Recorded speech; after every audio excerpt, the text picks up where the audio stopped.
This series presents information based in part on theory and conjecture. The producer's purpose is to suggest some possible explanations, but not necessarily the only ones, to the mysteries we will examine. This is the clearest film ever shot of a real, unidentified flying object. 68,000 UFO reports have been filed in this country alone. Skeptics, however, pose an important question. If flying saucers are so common, why haven't we captured one? In a remote New Mexico desert, researchers have discovered a startling answer to that question.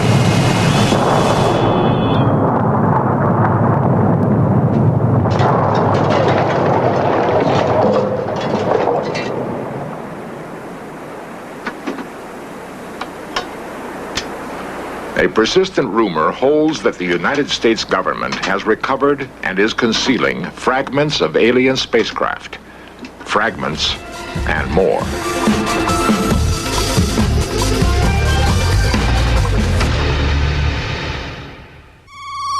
Charges of a UFO cover-up began almost with the first famous flying saucer sightings in late June 1947.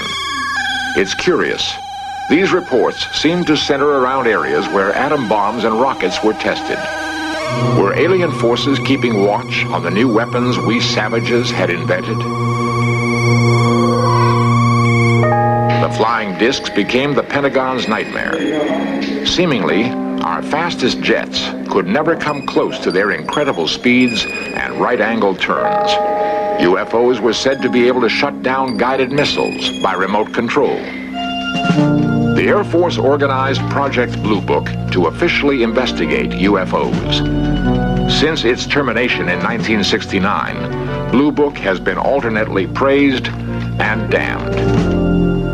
Well, the Air Force position is that we investigated UFOs for 22 years, over 12,000 sightings. Colonel Don Burgrave, U.S. Air Force. About 95% of all the UFOs were explainable. They were weather phenomenon, they were balloons, they were airplanes, they were lightning. And we concluded as a result of our investigations, which was carried out very scientifically, that one, there was no threat to the security of the United States, and there was no evidence that we could ever locate that an extraterrestrial vehicle had landed here. New York lawyer Peter Gersten sued the CIA and FBI to release 5,000 UFO-related documents.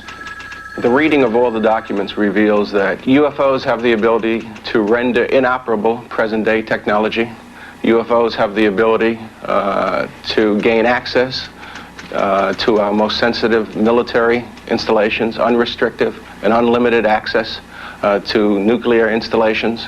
There's no doubt about it in my mind that there's a government UFO cover-up. Ray Fowler, civilian UFO researcher for 17 years. I've talked to military people who have told me about government cover-ups, how they've been instructed to say this and to say that. And I worked for the United States Air Force Security Service myself, and which worked for the National Security Agency, and I'm very familiar with intelligence operations and cover stories and things like that. So there's no doubt in my mind that there is a cover-up. If there was a planned cover-up, then they were very successful in keeping it from me. Colonel Robert Friend, former head of Project Blue Book, now an engineer on the space shuttle. A lot of these organizations decided that there was a cover-up because the Air Force didn't pursue these sightings to what they considered the ultimate conclusion. If there has been a UFO cover-up, it began in Roswell, New Mexico. Near White Sands and Alamogordo, Roswell was home base for many early tests of atom bombs and guided missiles. Here also, the practice of military stonewalling may have been perpetrated. The case began when Roswell businessman Dan Wilmot witnessed an amazing object over the town. His son tells the story. This was their home in July of 1947, and it was one summer evening they were sitting out here. Dad looked up in the west and saw an object that came down and had lights blinking, and it was rather frightening to him, but he said all of a sudden it seemed to rock a little bit and sort of counterbalanced itself wiggle a little bit, and then seem to settle down and take off at a rapid rate of speed. The next day, reporters heard that the Air Force had found fragments of the mystery object crashed on a remote ranch northwest of Roswell. Excitement ran high until officials announced it was only a weather balloon. Major Jesse Marcel, in charge of the operation, now tells a far different story. They took pictures, of course. They had a whole flock of microphones there. They wanted me they wanted some comments from me, but I wasn't at liberty to do that. So all I could do is keep my mouth shut. And General Ramey is the one who discussed or told the newspapers, the newsmen, what it was and to forget about it. It was nothing more than a weather observation balloon. Of course, which we both knew differently. Major Marcel had to keep silent because of his strategic position at that time. He was in charge of all security and intelligence on atomic tests in the United States and the Pacific. Marcel retraced his secret recovery operation across the hot New Mexico desert. We left Roswell perhaps around 3:30 or 4 o'clock in the afternoon. As you can see, it's flat. It is very difficult. In fact, with just verbal directions, we never would have found it. We had to follow the rancher out there. The crash site was so remote, it took an entire day to drive there. The following morning, we went out to the site where the crash was. And what I saw, I couldn't believe there was so much of it. It was scattered over such a vast area. So we proceeded to pick up as much of the debris as we could, loaded in the wagon. We filled that up. It took us a good part of the day to do that, because there's such small fragments that we had to do a lot of picking. We found a piece of metal about a 1.5 to 2 feet wide and about 2 or 3 feet long. Felt like you had nothing in your hands. It wasn't any thicker than the foil out of a pack of cigarettes. But the thing about it that got me is that you couldn't even bend it, you couldn't dead it. Even with a sledgehammer would bounce off of it. So I knew that I had never seen anything like that before. And as of now, I don't know what it was.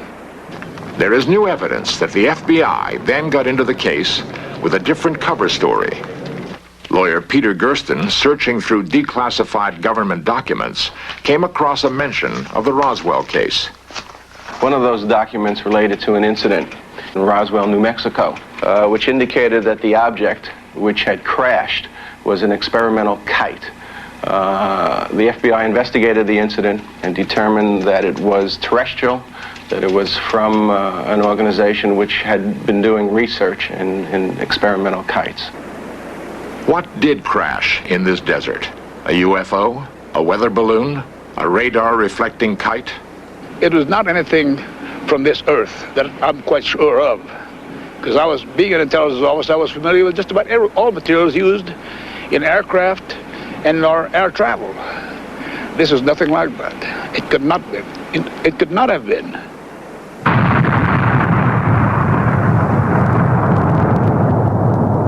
To develop the first atomic bomb, the Manhattan Project was our first totally secret military operation.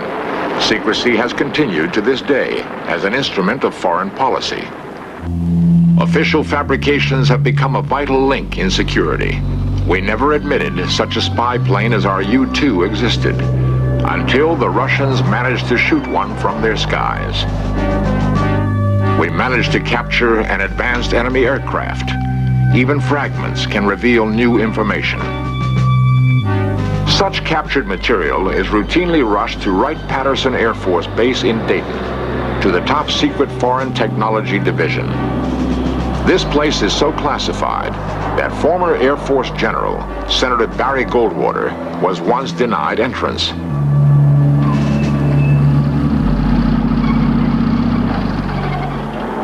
For 30 years, rumors have spread about Wright-Patterson Air Force Base.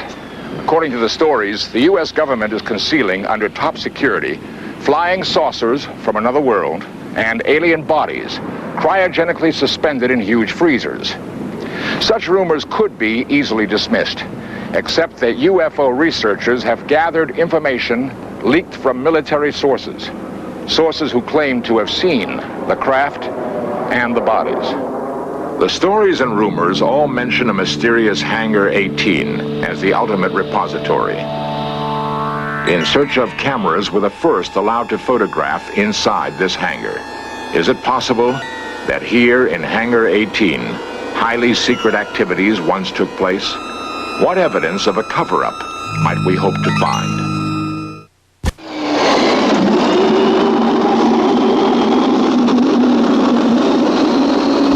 Wright-Patterson is one of the largest and most complex air bases in the world. In the Foreign Technology Division alone, hundreds of secret experiments have been undertaken. Continuing military security has made Hangar 18 a mysterious citadel. Some experts believe that new designs have been created here. Every branch of the military has experimented with flying wedges, flying wings, hovercraft, with an amazingly consistent lack of results. The flying saucer shape was an obsession of aeronautical pioneer Edmund Doak. These rare films show static and dynamic tests of his early models. Doak spent 30 years and $250,000 investigating the problems of circular airfoils. Ironically, just when he seemed on the verge of a breakthrough with his Doak 16 vertical takeoff plane, the Air Force canceled development on his projects. No reason was ever given. NASA tested the H-2F2 lifting body as a prototype for the space shuttle. As with all flying wedges, lack of stability was the single unsolvable problem.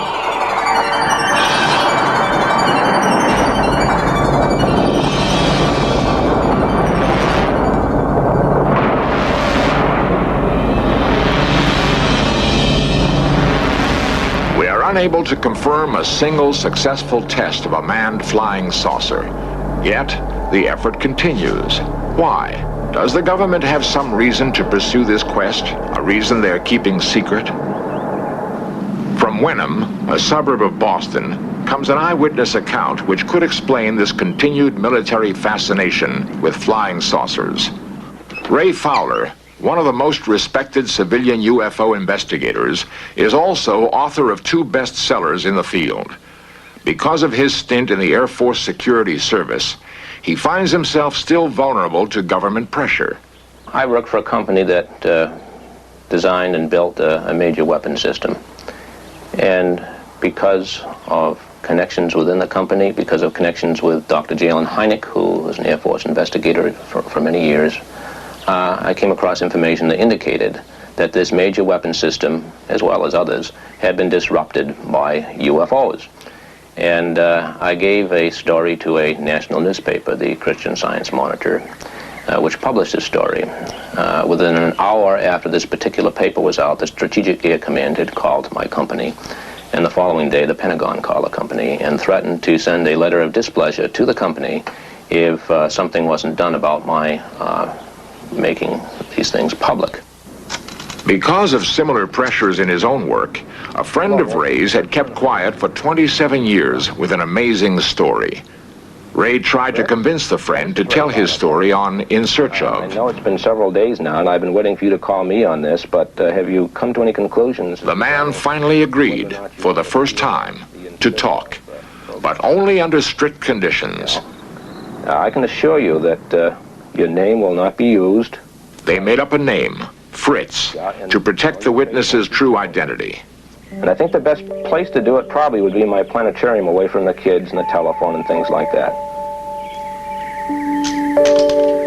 Waiting for his friend to arrive, Ray nervously fiddled with his telescopes. He remembered his extensive investigations into the man's reliability as a witness. In the case of Fritz, I started in 1973, went all the way back through the various companies he worked for, right back to Wright-Patterson Air Force Base, talked to people he worked with, and they all gave him a very clean bill of health. A reputable man, honest man, not the type that would fabricate a hoax, and a very efficient engineer manager. As the man arrived, Ray recalled the years his friend had wavered about breaking an oath of secrecy. He recalled their long arguments about a greater public good. Would the years of patient persuasion at last pay off? As I understand it, Fritz, you were working for the United States Air Force. The story began late one night in 1953 at Frenchman's Flat, Nevada. The man had been working as a consultant on blast effects of atom bombs when he was suddenly ordered to report for a new mission. What happened after that? We were put on a bus, which the windows were all completely covered with curtains and, in some cases, black paper taped to the windows. And we're driven for 3 or 4 hours, and we're not sure just where we were going. Several of us tried to guess where we might have been. We, at that time, came to the conclusion it was in the area of Kingman, Arizona.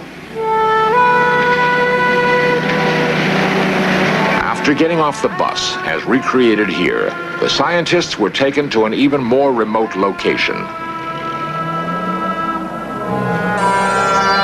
They had no idea exactly where they were or what they were about to see. We were told that we had been selected for various technical specialties. And I was told that I was to ask any questions that had to do with dynamic loads and nothing more, and I wouldn't get any answers to any other questions.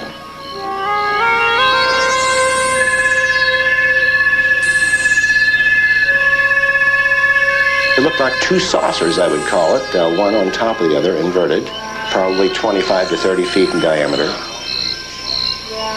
In terms of something known, what kind of metal would it look like? Well, it would look like a brushed aluminum. I'm sure it probably wasn't that. I say that because I noticed no scratch marks. And anything that would penetrate into the sand 20 inches that way would certainly have some scratch marks. No signs of buckling, fracture, or anything? Not that I could see. I accepted it was probably some United States government vehicle, a highly classified vehicle. In fact, we were told that that's what it was. Interestingly enough, one of the questions I needed to know was what the mass of the vehicle was. Well, I can tell a lot of things from the penetration into the desert sand and so forth, but I needed to know the mass. And they told me that they weren't going to let me know that. They perhaps didn't even know themselves. There was also a tent, which I didn't get to look into, but one fellow whom I did happen to talk with briefly until they told us to stop talking, said that he had seen two bodies inside this tent, two alien-looking bodies. It was brown, leathery skin, had a silver, like a cap on, without a bill. Like a skull cap? Yes, like a skull cap.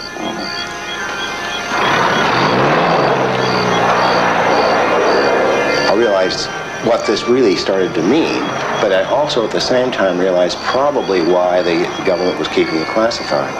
There are a lot of things that could be changed by our culture or religions. There are a lot of things that could be affected by the release of information like that at that particular time. Like many other UFO stories, this also concludes with the recovered craft taken to Wright-Patterson Air Force Base. Cameras are normally prohibited there, but In Search Of was allowed to photograph certain declassified areas.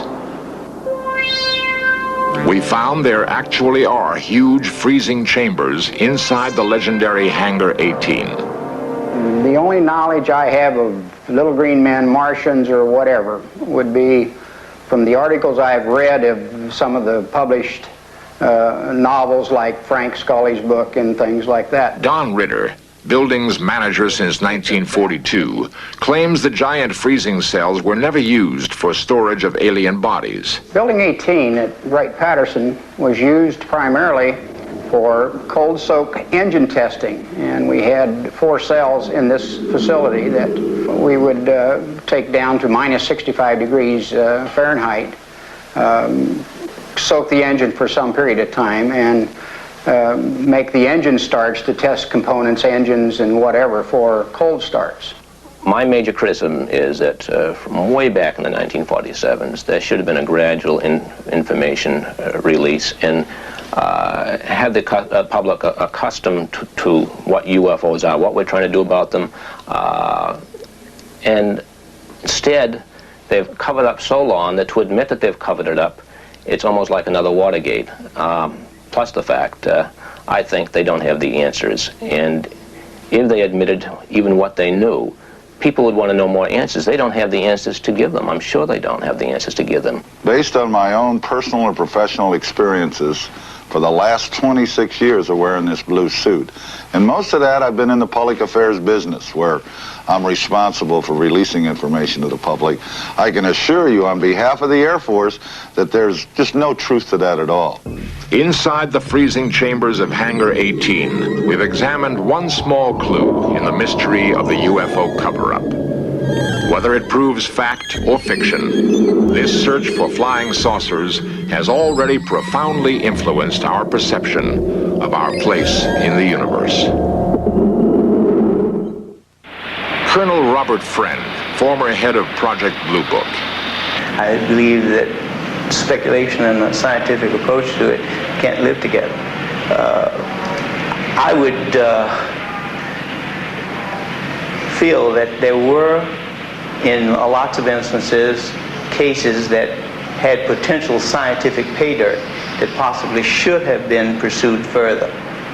And in that regard, yes, I think that some of the cases had a lot of promise. The Roswell case and the strange story of the man known as Fritz are two dramatic examples of close encounters of the fourth kind. Like the 68,000 reports on record of UFO sightings, they exist in a limbo, halfway between science and speculation. Coming up next, Pappy Boynton and his flyers used some captured enemy planes for a raid on a Japanese aircraft carrier in the Black Sheep Squadron. Then we've got Modern Marvels with the story of the battle between Tom Edison and Nikola Tesla over electricity systems and how Niagara Falls was harnessed to produce electricity. But stay tuned now for the Black Sheep Squadron here on the History Channel, where the past comes alive.